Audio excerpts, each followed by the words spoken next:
আসসালামু আলাইকুম। মাতৃজগৎ টিভির সংবাদে সবাইকে আমন্ত্রণ জানিয়ে শুরু করছি আজকের সংবাদ। সাথে আছি আমি উম্মেহানি। খেলনা পিস্তল নিয়ে মিথ্যা সংবাদ প্রকাশের অভিযোগের তীব্র নিন্দা, নিরপেক্ষ তদন্তের দাবি। জাহাঙ্গীর আলম রাজু ও মোহাম্মদ আলমগীর হোসেনের তথ্য ও ভিডিও চিত্রে দেখুন বিস্তারিত। সামাজিক যোগাযোগ মাধ্যমে খেলনা পিস্তল ব্যবহার করে কন্টেন্ট তৈরির ঘটনাকে কেন্দ্র করে নিজের বিরুদ্ধে বিভিন্ন গণমাধ্যমে প্রকাশিত সংবাদ মিথ্যা ও ভিত্তিহীন বলে দাবি করেছেন তিহিম মাতব্বর। আপনি কি তিনের বাবা? হ্যাঁ, আমি টিমের বাবা। আচ্ছা, তিন মাতবর, এখন আপনার কি বক্তব্য আছে বলুন? তিন মাতবরের সম্বন্ধে যে বক্তব্য সেটা হলো, এটা একটা টিকটকের ভিডিও ছিল, খেলনা পিস্তল ছিল, ওটা এডিট করে আমার জ্যাঠাতো ভাই কলিমুদ্দিন সে লাগাই দেওয়া ভাইরাল করে দিচ্ছে সারা বাংলাদেশে। আর তাদের সাথে জমি জমা নিয়ে একটু দ্বন্দ্ব ছিল, যার জন্য 70% এতটুকু করেছে। এখন এক বছর যাবৎ আমি বাসায় থাকতে পারি না, ঠিক মতো খাবার দাবার করতে পারি নাই, এই জায়গায় পলায় রয়েছি।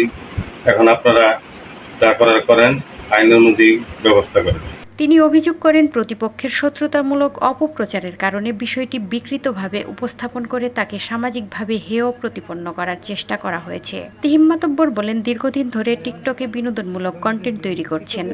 ভিডিওতে ব্যবহৃত পিস্তলটি সম্পূর্ণ খেলনা হলেও উদ্দেশ্যপ্রণোদিতভাবে সেটিকে আসল অস্ত্র হিসেবে প্রচার করা হয়েছে, যা বিভ্রান্তিকর ও মিথ্যা। প্রকাশিত সংবাদগুলোর তীব্র নিন্দা ও প্রতিবাদ জানিয়ে তিনি দ্রুত নিরপেক্ষ তদন্তের মাধ্যমে প্রকৃত সত্য উদ্ঘাটনের দাবি জানান। তিনি আরও বলেন, মিথ্যা সংবাদের কারণে তিনি ও তার পরিবার সামাজিকভাবে বিব্রতকর পরিস্থিতির মুখোমুখি হচ্ছেন। আত্মীয় স্বজন ও পরিচিতজনদের অযথা প্রশ্নের সম্মুখীন হতে হচ্ছে, যা তার পড়াশোনা ও ভবিষ্যৎ পরিকল্পনায় নেতিবাচক প্রভাব ফেলছে। এ ধরনের অপপ্রচার বন্ধে প্রশাসনের কার্যকর পদক্ষেপ কামনা করেন। তিহিম মাতব্বরের বাবা মোহাম্মদ জামাল ডাক্তার বলেন, তার ছেলে শুধুমাত্র বিনোদনের উদ্দেশ্যে সামাজিক যোগাযোগ মাধ্যমে ভিডিও তৈরি করে। খেলনা পিস্তলকে আসল অস্ত্র হিসেবে প্রচার করা অন্যায় ও দুঃখজনক বলে তিনি মন্তব্য করেন। তার দাবি, একটি পক্ষ পরিকল্পিতভাবে তিহিমকে হেয় করার চেষ্টা করছে এবং মিথ্যা সংবাদ তার পড়াশোনার মারাত্মক ক্ষতি করছে। টিকটক করছিল, পরে এটা অন্য পর্যায়ে গেছে গিয়া তাদের জায়গা জমি নিয়ে দ্বন্দ্ব, তাদের এই বংশধর তারা এটা নিয়ে একটা মামলা বলে দিচ্ছে, এটা শুনছি আর কি আমরা। পাড়াবসি বাঁচতে লাগে, হ্যাঁ, ছাদের উপরে এটা টিকটক করছে খেলনা পিস্তল নিয়ে, আরও পোলাপান আছে তাদেরকে নিয়ে টিকটক করছে। তিহিমের মা বলেন, ঘটনার পর থেকে তাদের পরিবার মানসিকভাবে ভেঙে পড়েছে। একজন তরুণকে মিথ্যা তথ্য ছড়িয়ে সমাজে হেয় করা অত্যন্ত কষ্টদায়ক। তিনি সঠিক তদন্তের মাধ্যমে সত্য প্রকাশের দাবি জানান।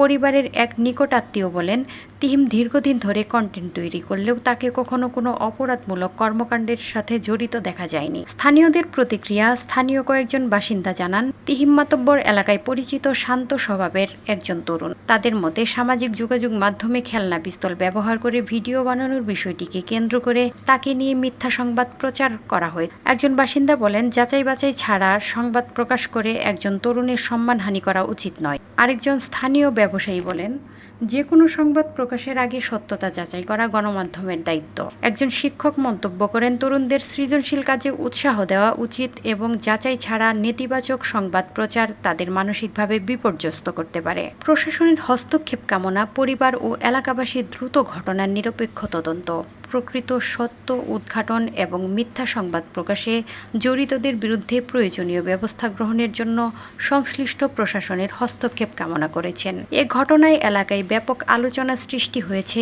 এবং সত্য উদ্ঘাটনের অপেক্ষায় রয়েছেন।